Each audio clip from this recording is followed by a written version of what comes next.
अस्सलाम वालेकुम एवरीवन। उम्मीद है आप सब ठीक होंगे। मेरा नाम सदाम हुसैन है और आज हम स्टार्ट करने जा रहे हैं फर्स्ट ईयर न्यू बायोलॉजी इन टेक टॉक।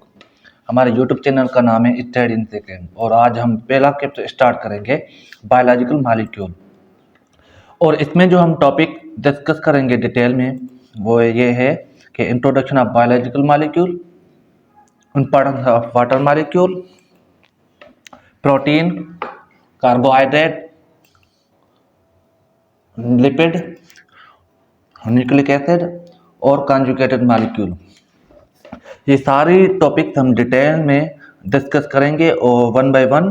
तो आज जो हम टॉपिक डिस्कस करेंगे वो है इंट्रोडक्शन ऑफ बायोलॉजिकल मॉलिक्यूल। तो चलो स्टार्ट कर। अच्छा, सबसे पहले हम पढ़ते हैं कि बायोमॉलिक्यूल क्या है। Biomolecule are the chemical compound produced by living organism. जब कोई living organism chemical compound produce करता है वो बायोमॉलिक्यूल होता है। या इसको और भी तरीके से डिफाइन कर सकते हैं, molecule that make up the structure of cell are known as the biomolecule. सही है। तो बायोमॉलिक्यूल कौन से हो सकते हैं कि प्रोटीन हो गया, कार्बोहाइड्रेट, लिपिड, न्यूक्लिक एसिड। ये चार जो है मेन बायोमॉलिक्यूल हैं जो हमारी बॉडी में मौजूद होते हैं। सही है। तो उसके बाद जो हमारी नेक्स्ट टॉपिक आ जाती है वो biochemistry. Biochemistry, the branch of biology which explain the biochemical basis of life is called biochemistry। ठीक है। या इसको और भी तरीके से डिफाइन करेंगे कि study of chemical substance and process that occur in living organism. Living organism में जो केमिकल हैं उसकी स्टडी करें या केमिकल की वजह से जो प्रोसेस हो रहे होते हैं हमारी बॉडी में उनकी स्टडी करें तो वो बायोकेमिस्ट्री कहलाती है। सही। Importance of biochemistry. बायोकेमिस्ट्री की वैसे तो बहुत ज़्यादा इम्पॉर्टेंस है, ये अलग से फील्ड है। हमारी बुक में कुछ पॉइंट लिखी हुई है वो मैं मेंशन करता हूँ, आप ये बुक से एक बार रीड कीजिएगा। Process that are being carried out in our body. हमारी बॉडी में जो प्रोसेस हो रहे होते हैं तो उसकी जो है बायोकेमिस्ट्री में उसको पढ़ते हैं। या जो abnormal mechanism that may lead to disease. Abnormal mechanism की वजह से जो डिजीज क्रिएट हो जाती है उनको ठीक करना, उसका ट्रीटमेंट करना, वो हम बायोकेमिस्ट्री की वजह से करते हैं। या how does cell combine with other cell, जो स्टडी करते हैं कि सेल आपस में कैसे मिलते हैं या कैंसर कैसे होता है। और भी बहुत ज़्यादा जो है इसकी इम्पोर्टेंस है, इसकी कुछ बेनिफिट्स है, कुछ एडवांटेज है, डिसएडवांटेज है। ये सारी एक अलग फील्ड होती है, उनमें पढ़ते हैं। ठीक है, आप बुक से एक बार रीड कीजिएगा ताकि आपको पॉइंट समझ आ जाए। अच्छा, उसके बाद जो हमारी नेक्स्ट टॉपिक है chemical composition of cell. Cell की जो केमिकल कंपोजिशन है वो कैसी होती है तो उसको हम डिफाइन करेंगे। तो protoplasm, the living part of the cell is known as the protoplasm. Cell का जो लिविंग पार्ट है उसको हम प्रोटोप्लाज्म कहते हैं। सही है। सपोज करें ये हमारे पास एक सेल है, ठीक है, और सेल के अंदर ये बीच में न्यूक्लियस होता है। सेल का साइटोप्लाज्म सी से शो कर रहा हूँ और न्यूक्लियस में अंदर जो साइटोप्लाज्म होता है उसको हम न्यूक्लियोप्लाज्म कहते हैं। Okay, nucleoplasm. और जब साइटोप्लाज्म और न्यूक्लियोप्लाज्म दोनों को मिलाते हैं तो कहा जाता है ये प्रोटोप्लाज्म है। ठीक है। प्रोटोप्लाज्म क्या है? The living part of the cell है और उसमें सारा जो सेल के अंदर है ना, साइटोप्लाज्म और न्यूक्लियोप्लाज्म, इन दोनों को मिलाकर हम प्रोटोप्लाज्म कहते हैं। ठीक है। और इस प्रोटोप्लाज्म में 70 to 90% वाटर मौजूद होता है। सही है। उसके बाद जो है ड्राई वेट। ड्राई वेट क्या है?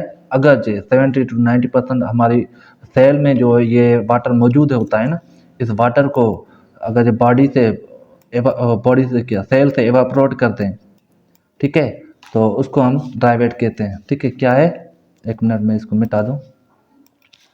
If water content of the cell is evaporated then remaining mass of the cell known as dry wait.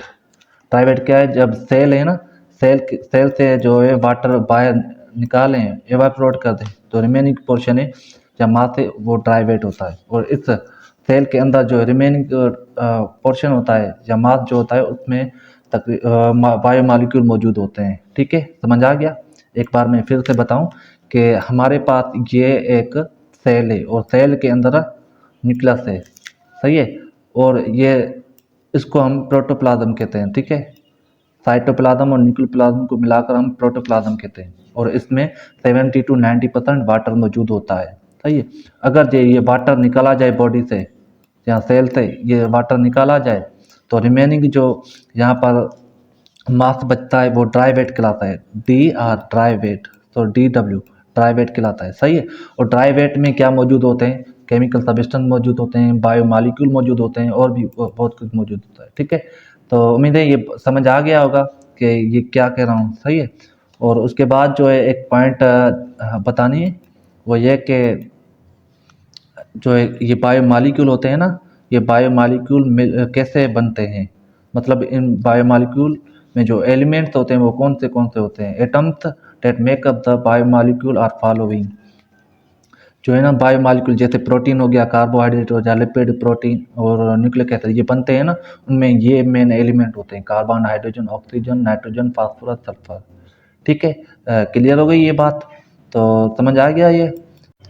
अच्छा, उसके बाद मैं थोड़ा बायोमॉलिक्यूल के बारे में बताना चाहता हूँ कि बायोमॉलिक्यूल जो है वो दो तरह के हो सकते हैं, मैक्रोमॉलिक्यूल जिसको हम पॉलीमर कहते हैं और माइक्रोमॉलिक्यूल जिसको हम मोनोमर कहते हैं। कहने का मकसद ये है कि एक पॉलीमर्स होते हैं और दूसरे मोनोमर होते हैं। जैसे मैंने बताया कि कार्बोहाइड्रेट एक जो है पॉलीमर है और मोनोसेक्राइड जो है एक मोनोमर है।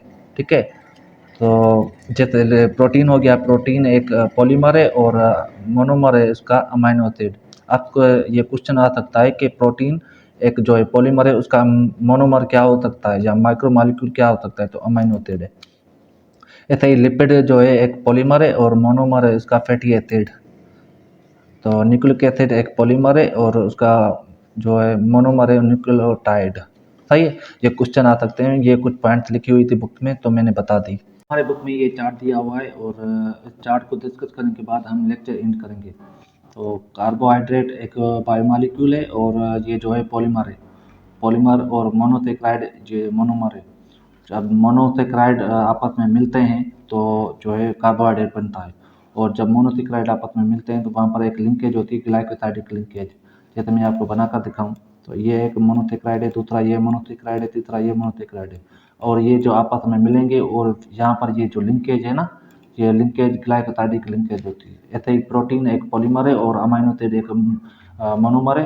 जब amino acid multiple amino acid, जैसे सपोज ये एक अमाइनो एसिड है, दूसरा ये अमाइनो एसिड है, तीसरा ये अमाइनो एसिड है, जब ये अमाइनो एसिड आपस में मिलेंगे तो यहाँ पर ये जो लिंकेज है ये पेप्टाइड लिंकेज है, और अमाइनो एसिड आपस में मिलकर एक प्रोटीन बनाते हैं।